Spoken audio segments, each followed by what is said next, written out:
મિત્રો અહીંયા બહુ મોટું તળાવ ભરેલું છે। વરસાદ હવે લગભગ બધી જગ્યાએ પડી ગયો છે, તો હરિયાળી ફરતી કોરા થઈ ગઈ છે ને તળાવ પણ ફૂલ। અહીંયા રસ્તામાં એક આડું આવ્યું તો આપણે વિડીયોમાં લઈ લીધું, કેમ કે નજારો ભાઈ એક નંબર આવે છે અને તળાવ ભાઈ બહુ મોટું છે। ઘણી ડેમે તમને બતાડું। આ ડેમનું નામ આપણે તો આવડતું છે નહીં, પણ ગીંગડી ગામ છે, ત્યાં જાય એટલે આડું આવે છે। તો જોઈ લ્યો, આ ડેમ છે મોટો બધો।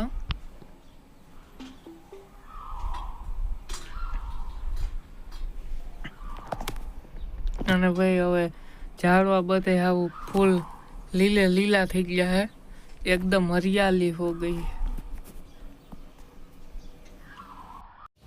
तो भाई અહીંયા રસ્તામાં એક મામાદેવનું મંદિર આવે છે, તો આપણે ત્યાં દર્શન કરી લઈ અને પછી આપણે જ્યાં જવાનું છે સિદ્ધસર, ત્યાં જઈ અને આ તળાવની બાજુમાં જ મંદિર આવેલું છે મામાદેવનું, તો ત્યાં દર્શન કરી નીકળી પછી આપણે સિદ્ધસર બાજુ।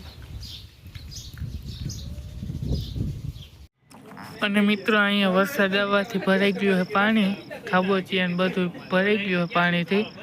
અને આ છે ગાર્ડન મસ્ત મજાનું, અને અહીંયા જે મેન ગેટ છે ત્યાં પાસે જ આ ગાર્ડનનો ગેટ છે, જોઈ શકો છો તમે વિડીયોમાં।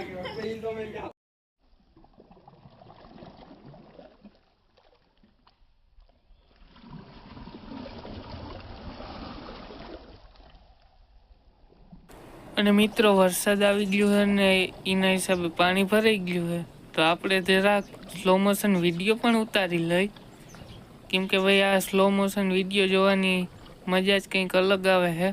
અને ભાઈબંધો રમતો પણ કરે પાણી ઉડાડવાની। નવા નંગ તમારા ગ્રુપમાં પણ હશે તો એને ટેગ કરી દેજો, કેમ કે આવા ફ્રેન્ડ સર્કલમાં છે ને બેક નમૂના તો એવા હોય જ છે, અને આવા નંગ હોવા પણ જરૂરી છે, કેમ કે તો જ તમને જીવનમાં મજા આવે।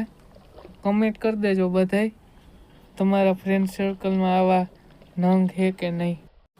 અને મિત્રો અહીંયા મંદિરની આજુબાજુમાં ફરતે વિશાળ માત્રામાં વૃક્ષો વાવેલા છે અને ફૂલઝાડ પણ વાવેલા છે, અને બધીનું ડિઝાઇનથી કટિંગ કરેલું છે, જોરદાર લાગે છે। અને અહીં સામે માતાજીનું મંદિર છે, શ્રી ઉમિયા માતાજીનું। અને ભાઈ મંદિર બહુ મોટું છે, અને વરસાદ આવવાથી ભાઈ અહીંયા વાતાવરણ ભારી થઈ ગયું છે એક નંબરનું। અને અહીંયા બહુ વિશાળ માત્રામાં યાત્રિકો આવતા હોય છે। અને મિત્રો આ મંદિર પાસે પણ પ્રોપર સામેની બાજુ એક નદી આવેલી છે, અને અહીં જો આ બધું બનાવેલું છે બેસવા માટે। અને જોવું ભાઈ તમે અહીંનો ખાલી નજારો।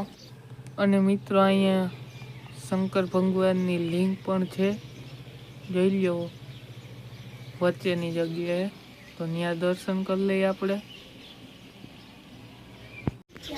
અને મિત્રો તમે અહીંથી નીકળતા હો ઉપલેટાવાળા રસ્તે તો અહીંયા જરૂર આવજો, કેમ કે એન્જોય થઈ જાય ફૂલ। અને જો તમને વ્યૂ બતાડી દઉં અને જોઈ લ્યો તમે। અને જ્યાં અહીંયા બેસવાની જગ્યા છે બધી, આવા તો ઘણા બધા છે બેસવાના।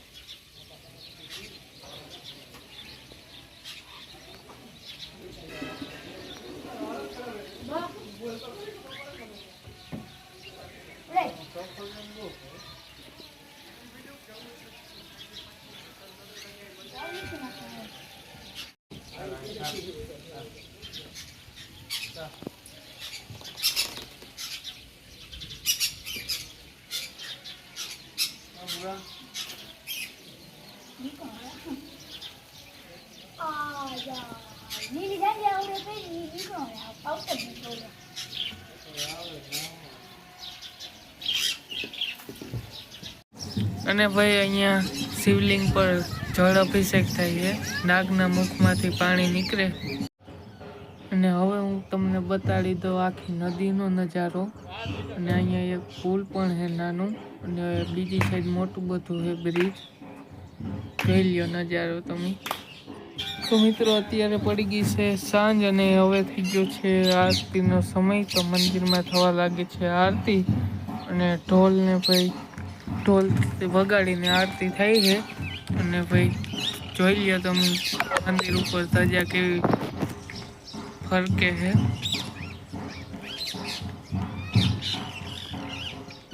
અને અત્યારે પડી ગયો હવે સાંજ, તો હવે આપણે થોડીક વારમાં નીકળશું ઘર બાજુ। અને ભાઈ જે આ તમને બેસવાની જગ્યા દેખાય છે, તમે મને ઇન્સ્ટાગ્રામ ઉપર ફોલો કરતા હશો તો આપણે એમાં એક પોસ્ટ નાખેલી છે બરાબર, અહીં બેસીને આપણે ફોટો પાડેલી। એમાં તમે જોઈ શકો આપણે અહીંયા જ બેઠા હતા, અને અંદર છે ફાઉન્ટેન, હંસના મુખમાંથી પાણી નીકળે છે, ફાઉન્ટેન ગોઠવેલો છે। જોઈ લ્યો આ ઝાડ, ને એ ભાઈ નીચે બેસવાની જગ્યા બહુ સારી છે।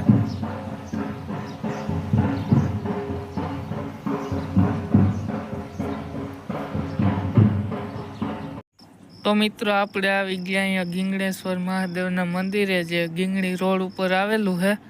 ગીંગણી ગામથી થોડાક આમ દૂર તમે હાલો તો મંદિર આવે છે, ત્યાં બોર્ડ મારેલો છે, અને સુંદર મજાની આ જગ્યા છે। અને આપણે હવે મહાદેવના દર્શન કરી લઈ। હર હર મહાદેવ। મિત્રો વરસાદ આવવાથી પાણી ભરાઈ ગયું છે થોડુંક, તો આપણે હાલો દર્શન કરી લઈ મહાદેવના, અને તમે પણ કરી લ્યો બરાબર।